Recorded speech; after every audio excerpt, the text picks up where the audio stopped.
புதுச்சேரியில் சிபிஎஸ்இ பாடத்திட்டத்தால் தேர்ச்சி விகிதம் பாதிக்கப்படவில்லை என்று தெரிவித்துள்ள முதலமைச்சர் ரங்கசாமி பெற்றோர்கள் அச்சப்பட வேண்டாம் என அறிவுறுத்தியுள்ளார்.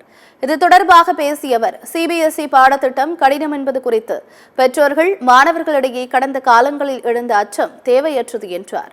அடுத்த ஆண்டு தேர்ச்சி விகிதம் அதிகரிக்கும் என்ற நம்பிக்கை உள்ளதாகவும் அதற்கான நடவடிக்கைகளை அரசு எடுக்கும் என்றும் முதலமைச்சர் ரங்கசாமி தெரிவித்தார்.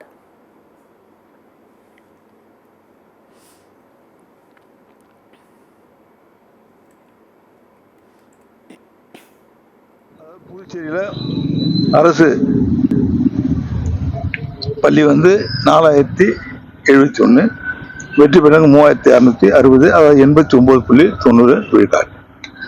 தனியார் பள்ளியில் 2362, வெற்றி பெற்றவர்கள் 2322, 98.31 தேர்ச்சி விகிதம். அது மத்தியில் 228, வெற்றி பெற்றவங்க 224. பொய்யான குற்றச்சாட்டு சொல்றது தேவையில்லாத ஒரு அச்சம். பிள்ளைகள் படித்தால் வெற்றி பெறலாம். அது கல்வித்துறை தேவையான அத்தனை முயற்சியும் எடுக்கும்.